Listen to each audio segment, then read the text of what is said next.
These are the pictures released by the Prime Minister's office in Bangladesh of Prime Minister Sheikh Hasina weeping. Apparently, she was overcome by emotions while visiting a metro station that was destroyed during the anti-reservation students' riot. But is the disgruntled youth of Bangladesh behind this emotional display put up by the Prime Minister? Well, the answer is, it seems unlikely. Nearly 200 deaths were reported in just over a week of violence triggered by student protests over government job quotas. Maybe the tears should have been shed for them, not for the destroyed property.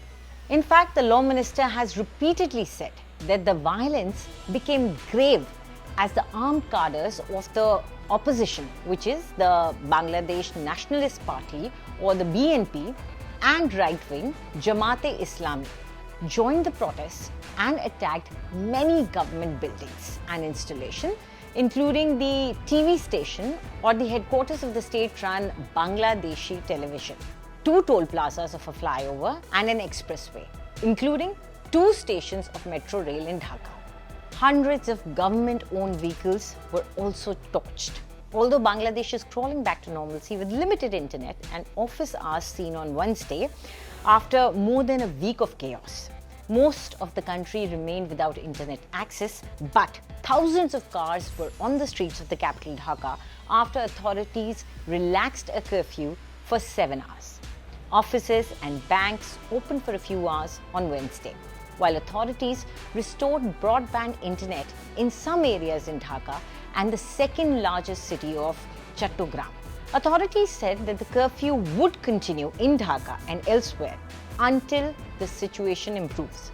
Now, since July 16th, at least 197 people have been killed in violence, the leading Bangladeshi language Prothom Alo daily reported on Wednesday. Muhammad Ali Arafat, the country's junior minister for information and broadcasting, told a news conference on Wednesday that official casualty figures would be announced after a judicial inquiry. He said a committee had been formed with a Supreme Court judge as its head to look into it. He made the remarks to the reporters as they visited the site of arson and destruction at the state-run Bangladesh television headquarters in Dhaka.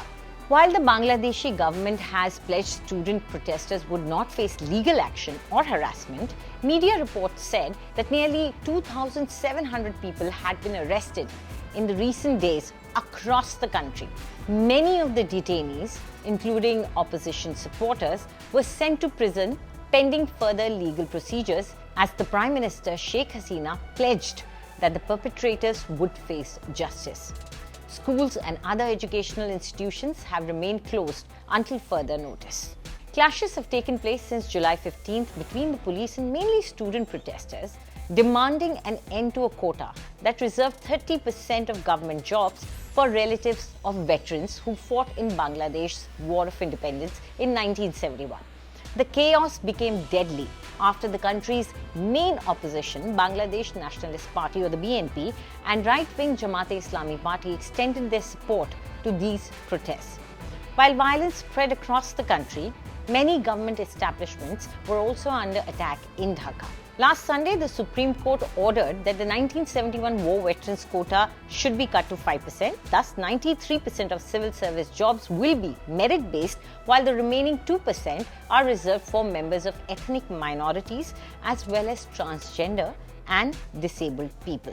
On Tuesday, the government issued a letter accepting and widening a Supreme Court ruling that reformed the quota system for government jobs. Hasina's government welcomed the ruling and said it was ready to implement it. But the protesters took time to respond to Sunday's decision, and on Tuesday, they said the Supreme Court decision and the subsequent government circular were in favor of the protesters, but the government should answer for the bloodshed and the deaths involving the protests. The protests have posed the most serious challenge to Bangladesh's government since Hasina won a 4th consecutive term in January elections that the main opposition groups boycotted.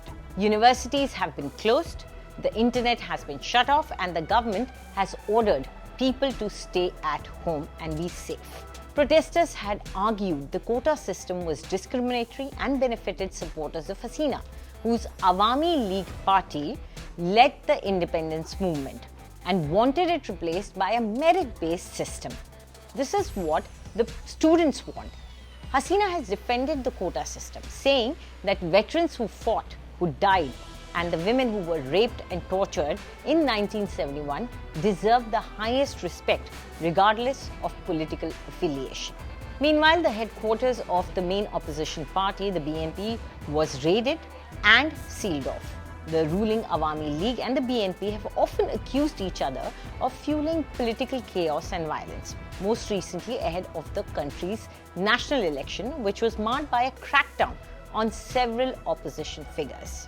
While on Wednesday, the government relaxed the curfew from 10 in the morning to 5 in the evening and opened offices and banks from 11 in the morning to 3 in the evening, while garment factories that export mainly to the Western countries also opened up.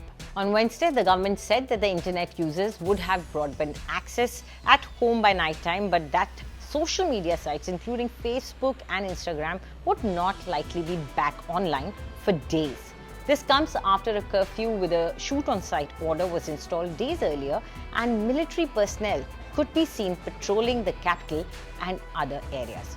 Authorities have said about 27,000 soldiers were deployed across the country to assist the civil administration to maintain law and order.